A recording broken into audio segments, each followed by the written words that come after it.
Hello everyone. Not long ago the 3.8 livestream was revealed and finally Eula is getting a rerun. It's been 2 years since the first banner, so it's no doubt one of the biggest highlights of the patch.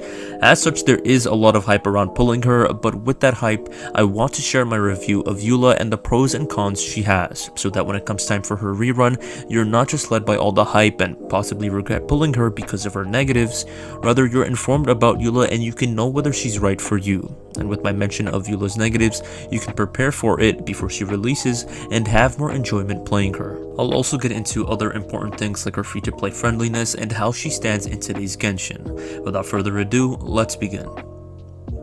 So it's pretty well known that Eula is a physical DPS and easily the best one at that. Her kit is very straightforward and very strong. Eula's normal attacks are both standard and really good. They essentially share the same speed as other Claimer normal attacks, but with how much you'll be investing into her physical damage, her normals can deal high damage. Her skill is another strong talent that deals good damage while also being really useful. Her skill at first is just a quick slash attack, yet the skill actually has 2 stacks that, when held, shreds up to 25% cryo and physical resistance. This is massive as, of course, Eula's whole kit is based upon physical damage, so by being able to shred physical resistance on her own, it makes her damage quite a bit better without any outside buffs. Finally, with her burst, which is probably the most famous of her abilities since it has a big pro and a big negative side, Eula's burst deals tons of damage, and I mean a lot. I remember back in the day when I was building my hybrid Zhongli, I wanted his ult to hit 100k, yet he was nearing, let's say around 80k. Yet Eula, who was only around level 70, easily passed 100k, and even now with her being fully built, she deals even more damage, and is always the character that takes the spot for the highest single strike in my Abyss runs because of her burst. This ability is honestly crazy and makes enemies' health bars disappear, but it does have the negative of having a high energy cost of 80, which you are going to feel since Eula does struggle with energy. Now there are ways to solve this, like giving your party Favoni's weapons or running batteries with her like Raiden or Diona, so honestly this isn't a big deal I would say, but you are going to notice this. So overall, kit wise, Eula is very good. Her kit fits her role very well, she has great scalings and the ability to shred resistances, allowing her to deal high damage and do a great job as a DPS. Though she struggles with energy, as long as you solve this, she is really good. Now I want to go over Eula's free-to-play friendliness and overall flexibility when it comes to building her, specifically for her weapons. Of course, we don't all have the best 5-star claymores, some of us pull 4 Skyward Prides and have to resort to other weapons, or maybe another unit is using the only 5-star claymore you have, so these things should be taken into account, especially for those of you in early game. Since you're just starting out, you'll be very limited in your options of building her, so she may not be a good option for you. But the good news is that Eula is actually pretty free to play friendly and flexible when it comes to her claymores. One of her best weapons is the Snow Tomb Star Silver, which you're able to get through Dragon Spine. This claymore gives physical damage bonus, which is great for her, and it has a decent passive which is easy to trigger with her. Because of the Snow Tomb, you're basically covered when it comes to her weapons. You don't have to worry about what weapon she'll use, you're able to earn a very solid weapon for her. If you didn't miss the event, there is also the Luxurious Sea Lord, which is a good weapon for her. It gives attack, which although isn't as strong as physical damage, is still a good stat. The fish also buffs her burst damage, which is an important source of damage for her, so this is a useful buff. Outside of free-to-play weapons, if you have the Serpent Spine, it's a great option.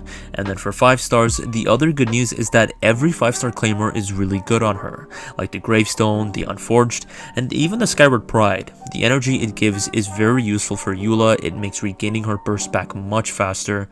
Plus when you activate her burst and repeatedly normal attack, the Sword's passive will trigger, which causes multiple vacuum blades to hit enemies. These blades really add to her damage and make up for the lack of stats the Skyward has over other claymores.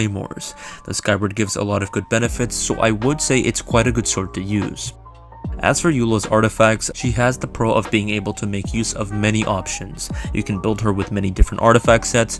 Though some are worse than others, you're not forced to farm a specific set like you need to do with many other characters. She can use for Glad, for Pale Flame, or a combination of 2 Bloodstained, 2 Pale Flame, and again 2 Glad. With this variety, you can use any 4-piece you already have, or just farm a 2-piece for her. So regardless of what stage you are in the game, artifacts shouldn't be too much of a problem. I'll now speak about Eula's team compositions, and this is where things fall off, though not completely. There's good and bad to this, so I'll go over the good parts first. First off, Eula does not need any 5-star units in her team. She can be played with 4 stars and perform well with them. A popular 4-star team for Eula is Beidou, Official, and Rosaria. This team is pretty much the bread and butter for Eula teams since it performs super conduct, deals good passive damage, and generates a good amount of energy. That's not to say that she can't benefit from other 5 stars, she absolutely can. For example, a more expensive version of the 4-star team is Beidou, Raiden, and C6 Mika. With this team, you'll definitely notice an increase of damage and energy generation. This feels much better than the first team, but the problem is that even with good performance like the first team or an increase of damage like the second, Eula is really held back by her teams. This is the bad part I mentioned. Eula's best reaction is essentially super conduct because it increases her physical damage, yet super conduct is weak. Though you're able to deal increased physical damage, the increase in damage is very small. It's just a few thousand, which over the span of a battle is fairly insignificant. Whereas for other reactions like Melt or Vape, you deal almost double the damage and likely even more with Hyper Bloom or Burgeon. So super conduct is very underwhelming and you'll notice the lack of damage if you're an avid user of reactions. This makes using her in the Abyss at times difficult or downright impossible because super conduct deals such low damage. The other bad part to Eula's teams is that there isn't much team variance. Because she's cryo and a physical DPS, you're going to be held back by the low state of physical damage. Though there are changes you can make to her super conduct team to better it. For example, you could play a taser conduct team, and this is the team I recommend the most for Eula since it is much better than her basic super conduct team. Though I won't go in depth with this team since I've mentioned it multiple times over the span of multiple videos. Some of you are probably sick of hearing this team, so for those of you that are interested, you can watch the video in the card above to learn more about it. Though this team is much stronger than the original team, you will still feel the weakness of physical damage. Certainly not as much as you would playing the original super conduct team, but you will still notice it nonetheless. You could opt for a Shatter team and play that instead, but Shatter likewise has problems. It doesn't deal a lot of damage since its scaling is low, and the damage of Shatter doesn't crit. And it's based off Eula's EM, which of course you won't build Eula for. Now you can play Eula in a Hyper Bloom team, but honestly this team is kind of copium. But not because it's weak. Actually this team is probably her best team damage wise, but it's copium because this team isn't really a Eula team. It's not based upon her strengths or playstyle. This team is basically getting carried by the damage of Hyper Bloom. It really doesn't have anything to do with Eula. She's just there to normal attack and drive the reaction. She can be replaced by any other character, and even with certain 4 stars instead of Eula, the team will fare better. So this isn't exactly a Eula team I would say, but you can play it. So as you can see, Eula's teams are all pretty similar and share the same weaknesses of low damage. I'm not saying that you can't succeed with Eula and clear the Abyss with her, but that doing so can be difficult, at least not including the Hyper Bloom team, which whether you think that's a team of hers, that's fine, but outside of that team then, success is possible but will be tougher to achieve. Another important thing to take into account is that outside of team compositions, Eula is an expensive character, support-wise. All of her best supports are locked behind C6 constellations. There's Rosaria, who at C6 reduces the physical resistance of enemies. Though this is a significant constellation, Rosaria still earns her spot in a Eula team because she can still battery Eula, and most importantly increases crit rate, which is very useful. But the most egregious of these supports is Mika.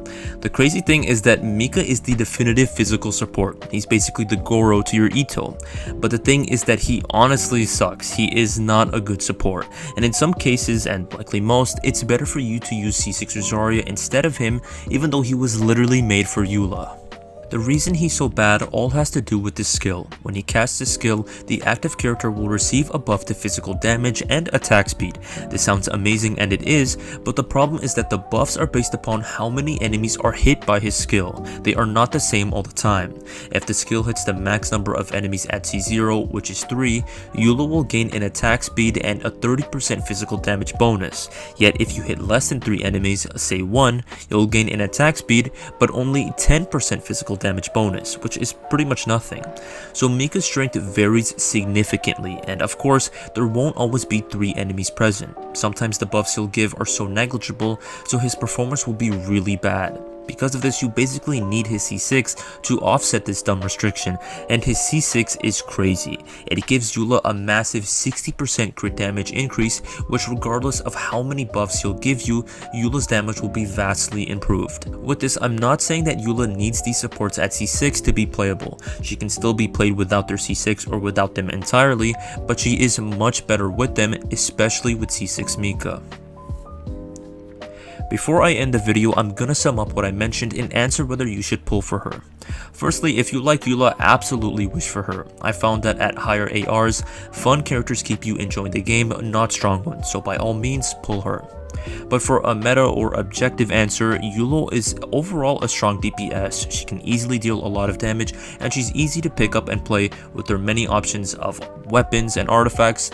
Yet unfortunately, she is held back by her supports and reactions. This is not to say that you can't find success with her, you absolutely can, and I personally have, but with the state of physical damage and reactions in the Abyss or at high AR, buffs can go a long way. The most significant buffs coming from her support, who are either much stronger at C6 or in some cases require C6. So if you're looking for a meta or very strong DPS, Eula likely isn't the one for you. Another unit able to perform better reactions like Melt, Vaporize, Hyperbloom, and so on would be better, since the reaction damage that unit can perform would exceed the damage Eula can.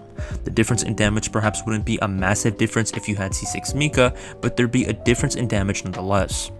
Yet if you already have her supports and best teammates like Raiden, Rosaria, and Mika, and if the two cryos are close to C6, or if you plan to pull their C6s in the future, Eula is in a much better position with them, so pulling her makes more sense and you'll find more success with her. So long as you meet either requirement, I'd say that you should pull her.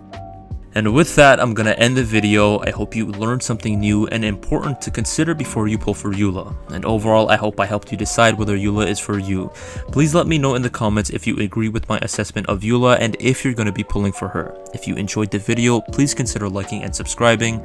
Thank you all for watching, take care, and thank you all for watching once again.